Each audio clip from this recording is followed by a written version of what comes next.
Top quality और consistent performance के लिए सिर्फ सिल्वर पंप नाम याद रखना। ಚಿಕ್ಕಮಗಳೂರಿನ ವಿವರಗಳನ್ನು ನಾವು ನಿಮಗೆ ಕೊಡ್ತಾ ಇದ್ದೀವಿ.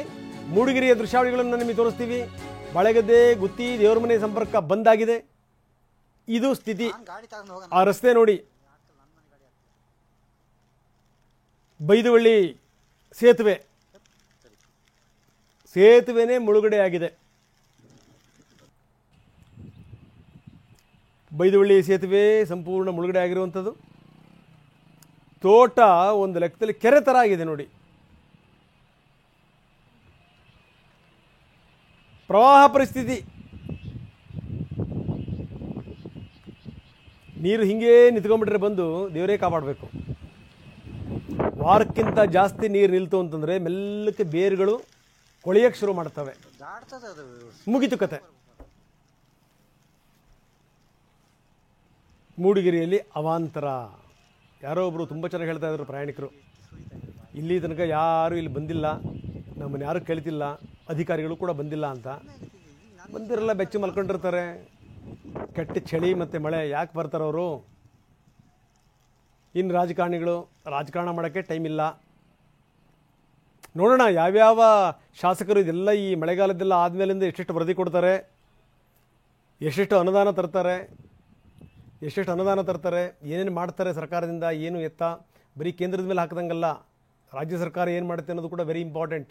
ಸಂಬಂಧಪಟ್ಟಂಥ ಶಾಸಕರು ಎಷ್ಟು ಮಟ್ಟಿಗೆ ನೀವು ಜನರ ಕಣ್ಣೀರನ್ನು ಒರೆಸಿದ್ರಿ ಅದು ಕೂಡ ಇಂಪಾರ್ಟೆಂಟ್. KRS ಭೋರ್ಗರಿತಾ ಇದೆ. ಇದು ಮಾತ್ರ ಆನಂದ ಬಿಡಿ. 4 ಕಡಿ ಮಾತ್ರ ಬಾಕಿ ಇದೆ. 19 ಗೇಟ್ಗಳಿಂದ 33,000 ಕ್ಯೂಸೆಕ್ ನೀರನ್ನು ಹೊರಗಡೆ ಬಿಡಲಾಗ್ತಾ ಇದೆ. ನೋಡಿ, ಇದು ನಯನ ಮನೋಹರ ದೃಶ್ಯ. ನೋಡೋಕೆ ಒಂದು ಆನಂದ. ಎಂಥ ಸೊಬಗು ನೋಡಿ ಕಾವೇರಿದು.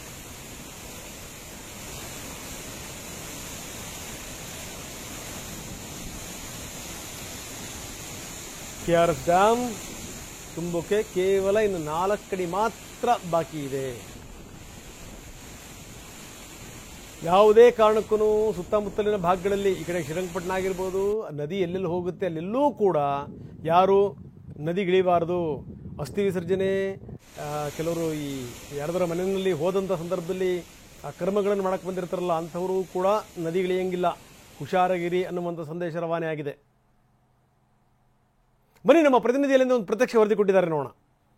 ಕಾವೇರಿ ಜಲಾನಯನ ಪ್ರದೇಶದಲ್ಲಿ ಉತ್ತಮವಾದಂತಹ ಮಳೆ ಆಗ್ತಿರುವ ಕಾರಣಕ್ಕೋಸ್ಕರ KRS ಜಲಾಶಯ ಭರ್ತಿ ಅಂತ ತಲುಪಿರುವಂಥದ್ದು. ಈಗ ಕೇವಲ 6 ಅಡಿ ಮಾತ್ರ ಬಾಕಿ ಇರುವಂಥದ್ದು. ಅದರಲ್ಲೂ ಕೂಡ ಈ ಬಾರಿ ವಿಶೇಷವಾದಂತಹ ದಾಖಲೆಯನ್ನ KRS ಜಲಾಶಯ ಬರಿತಾ ಇರುವಂಥದ್ದು.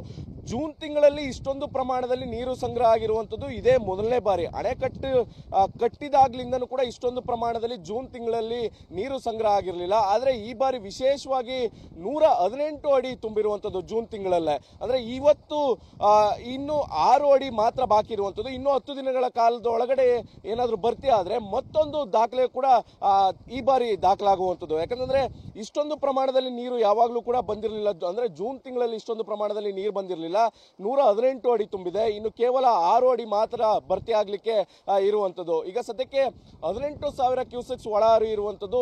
ಗರಿಷ್ಠ ಮಟ್ಟ 124.80 ಅಡಿ ಇರುವಂತ ಈ ಒಂದು ಜಲಾಶಯಕ್ಕೆ ಕೇವಲ ಇನ್ನು 9 TMC ನೀರೇನಾದ್ರೂ ಬಂದ್ರೆ ಸಂಪೂರ್ಣವಾಗಿ ಭರ್ತಿ ಆಗುತ್ತೆ. ಸದ್ಯಕ್ಕೆ ಸಾಕಷ್ಟು ಮಳೆ ಆಗ್ತಿರುವ ಕಾರಣಕ್ಕೋಸ್ಕರ ಇಷ್ಟೊಂದು ಪ್ರಮಾಣದಲ್ಲಿ ನೀರು ಬರ್ತಾ ಇದೆ.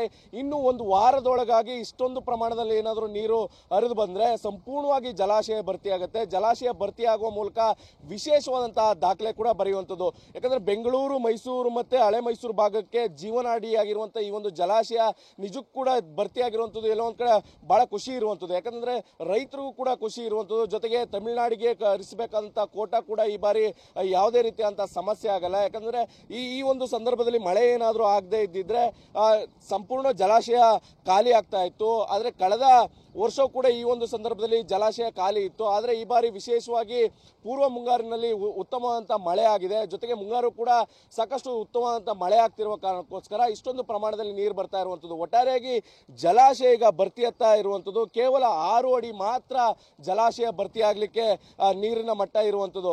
ಈ ಒಂದು ಮಳೆ ಏನಾದರೂ ಇದೇ ರೀತಿ ಅಂತ ಮುಂದುವರೆದ್ರೆ ಇನ್ನೊಂದು ವಾರಗಳ ಅಂತರದಲ್ಲೇ ಸಂಪೂರ್ಣವಾಗಿ ಜಲಾಶಯ ಭರ್ತಿ ಆಗುತ್ತೆ. ನಿಜಕ್ಕೂ ಕೂಡ ವಿಶೇಷವಾದಂತಹ ದಾಖಲೆ ಈ ಬಾರಿ ಬರುತ್ತೆ ಅಂತಾನೆ ಹೇಳ್ಬೋದು. ಕ್ಯಾಮ್ರಾ ಪರ್ಸನ್ ಗುರುರಾಜ್ ಜೊತೆ ದಿಲೀಪ್ ಚೋಟಲಿ, TV9 ಮಂಡ್ಯ.